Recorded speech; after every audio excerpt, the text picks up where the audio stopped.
Hi, welcome to my build of a 60-inch wingspan Avanti Pattern Plane. I'm now starting, in the last video I've got the basic wing structure finished and I've got the servo mounted. I'm now starting to do the ailerons, and that is my next task and will probably take up most of this video. I've got what I need for the ailerons and for a bit of a trailing edge here where the fuselage is a 1/2 inch balsa. I haven't got any, so I've glued up a couple of 6mm pieces. Yes, I mix my measurements, metric, imperial. The plans are imperial. I was brought up using both, and all of the products I buy where I am are in metric. So I kind of morph between the two. But anyway, I've stuck together some 6mm balsa here, which I'm going to use to make that trailing edge. I've got some balsa on the floor, which is 2 sheets of 6mm that have been stuck together, and I've got a lot of heavy weights on them to keep them flat while they dry, and to make sure they glue well. So I'm going to be using that to cut the ailerons. The ailerons are kind of more or less full length really, they're quite long. But what I've been doing is scratching my head for quite a while, thinking about the connections for the ailerons. I'm going to be using, as I've said before, this flexible snake. And what I've done is I've just mocked up how it's going to work here, and I'll just show you that, how my thinking has gone anyway. Okay, well this is my mock-up of how I'm going to do the ailerons and the control linkage. I've got this spare rib which I didn't use, which is on a line going through there on my cutting mat, a central line which you can't see.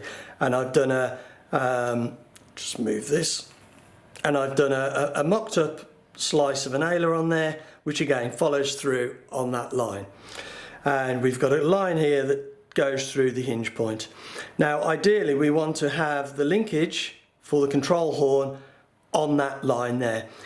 The further we move it back that way, or if we came this way, it will give us differential movement, so the movement up won't be the same as the movement down. So it needs to be on that line if at all possible.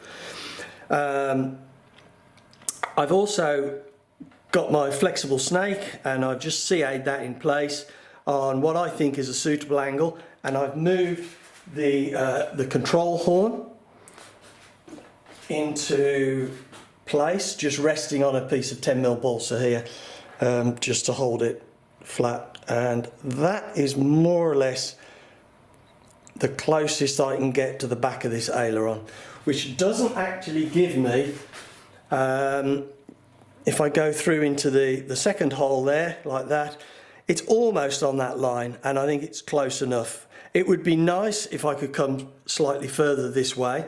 I have got a couple of different control horns here, and I've chosen one with the greatest step, but I think that is as near as I can get to that hinge point. So now I've got that mocked up. I know that I'm going to be using the second hole. I know where this is going to be mounted on the aileron, and more importantly I know this linkage where it's going to come through on the trailing edge on this sheeting, and I know the angle of this. So what I can do is I can make myself a bit of 10mm balsa with a slot in it that I can CA in place or epoxy in place to hold that. So that's kind of my thinking, and I think it's quite important for me anyway to get my head around how that's going to work. I'm now making the ailerons, and I've got my 1/2 inch thick balsa, which is the 2 pieces of 6mm glued together I talked about earlier. And I've just planed the one side of this. I've marked, where's my ruler? They're 35mm wide, and I've put a line along that edge, 35mm, and I've used my David plane to go along and to take that off, to put a nice shape on it, and then I've just sanded it just to get it smooth, just to finish it off. The David plane is beautiful for that, and you can see I've got lovely aileron shape there, and if I actually cut that at an angle So cut that at an angle like that. It will give me a tapering aileron, so that will be quite nice. And then I just need to do the edges. So before I cut that off, I'm going to do the other side and start planing that, because it will give me a lot more to hold while I'm planing it. These David planes are brilliant, and in my mind they're the best plane you can get for balsa. I've done a review. If you look in the description below the video, you'll see a link to that. You need to put a nice fresh blade in right at the start.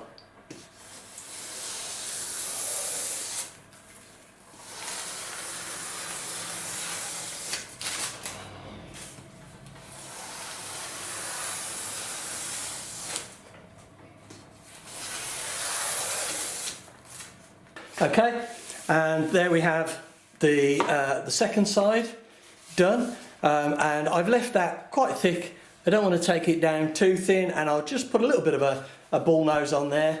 But there's my 35mm line, which I've gone up to, and yeah, that's about right. So I've got my 2 ailerons, which I'm now going to trim down and cut out, and then I can do just some final finishing.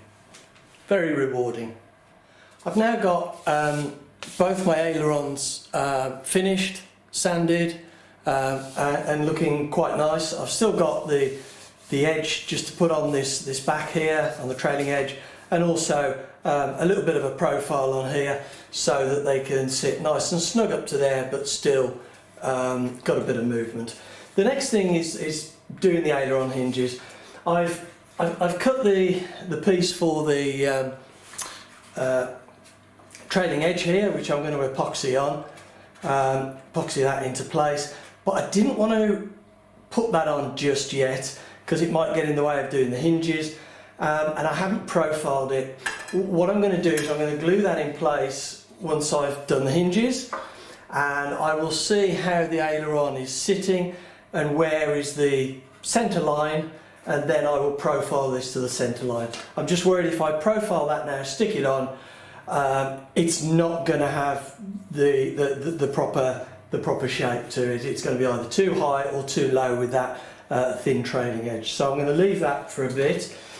I wasn't going to show you or film how I do the aileron slots, but because I've done that quite a few times before, but I thought I would because I've done it slightly different to how I've done it before.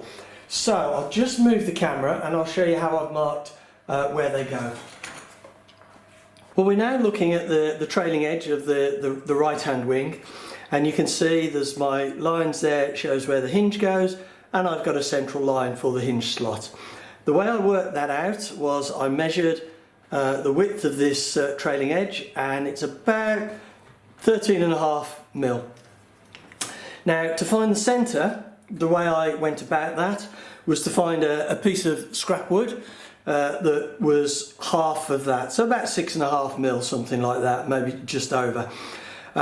If this hadn't been right and I couldn't find anything else, I could have sanded this down to thickness. So, okay, fair enough.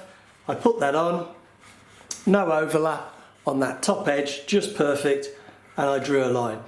I then thought, how do I know that's centre? It looks pretty central. So what I did is I put my piece of wood on the bottom edge and did exactly the same, drew a line, and both lines overlap. It's in the centre, which is great. What's as equally as important as getting them in the centre, if not more important, is making sure that they are all in a straight line, because the last thing we want is hinges that go up and down as we travel along the wing. And we can see here, I don't know whether that's possible on the camera, but these are all in a dead straight line, which is excellent. If not, you're going to end up with a bump in an aileron or something. I mean, it's almost more important to have your hinges in straight line, I would think, than the relative position, but both probably equally as important. But always check like that. So now I'm going to get on, and I'm just going to use a scalpel. I'll probably use my number 26 blade and my number 4 handle, and as I've done before, I'll lie it down onto the table, and I will just use the scalpel to put a slot in.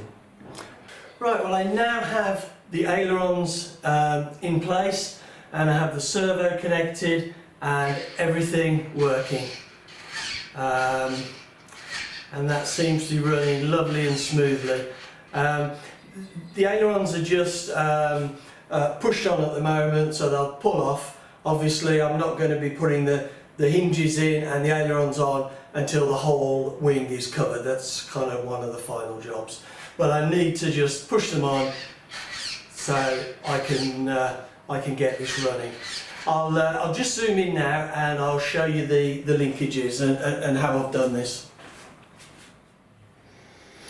Well, first of all, I've connected the ailerons with these flexible snakes, the flexible linkages, and we'll have a look at the underside of that in a minute. And they both come together to the same side of the servo. What I've done here is I've used just normal clevises, and I've got a long pair of long nose pliers and just broken out the pin. So essentially you have the ends of the clevis and a hole going straight through, which I've had to drill out a little bit, and then I've just joined them together with a 2mm cap head bolt here.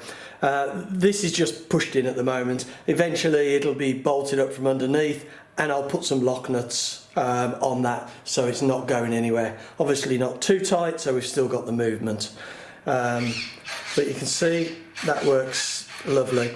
I've epoxied these joints where it goes through the pipe. I've wrapped a little bit of masking tape. I use this M3 Scotch masking tape, and that just gives it a really good purchase where you glue, and I've just put epoxy on. I've put some blocks here to hold the ends of the tubes as they come out a little bit more secure. We'll see that in a minute. You'll notice that these don't move now because they're epoxied in, but I've left these two here just to give a little bit of movement, and I think that takes off a little bit of pressure from the servo, because this linkage doesn't move. It's not linear, it actually comes back a little bit on each stroke. So that, and I'm going to leave that like that, I think. So I had a little bit of a false start, and I had to redo a couple of the holes, and I've just plugged them. It's taken me quite a while to do this, but I'm really pleased with it.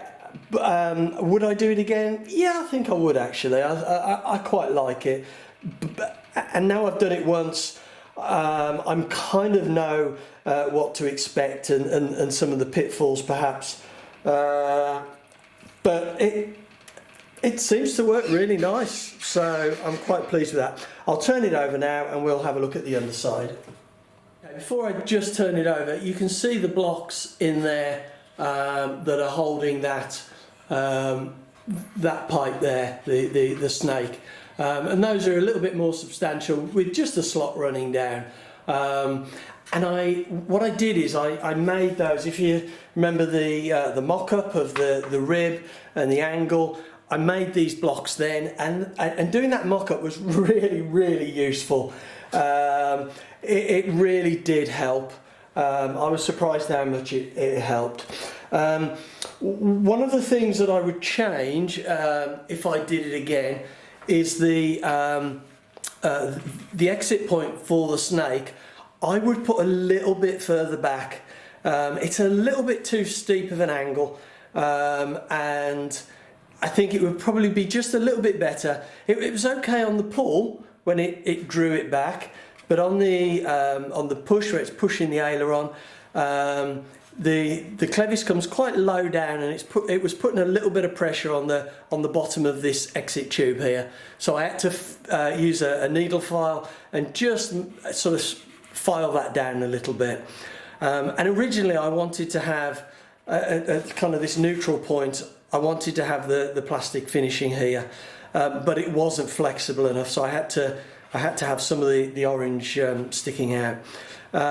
So yes, I would probably bring it back to about here if I was doing it again. Well, here's the side view of the linkage, and you can see it's quite a steep angle. So to bring it back to here would probably just give you a little bit more scope for it being easier. Although having said that, it does work fine. To mount the horn, I've put in I cut out the balsa and put in a piece of 5mm plywood, so that's got a really strong base for this to be screwed onto. And I'm using, I think they're 2mm servo screws, the type that have that integral washer. You can see the outside tube of the snake here has just been cut flush and sanded. I mean, the whole lot needs a better sanding, but just to get that flush so it's nice and smooth.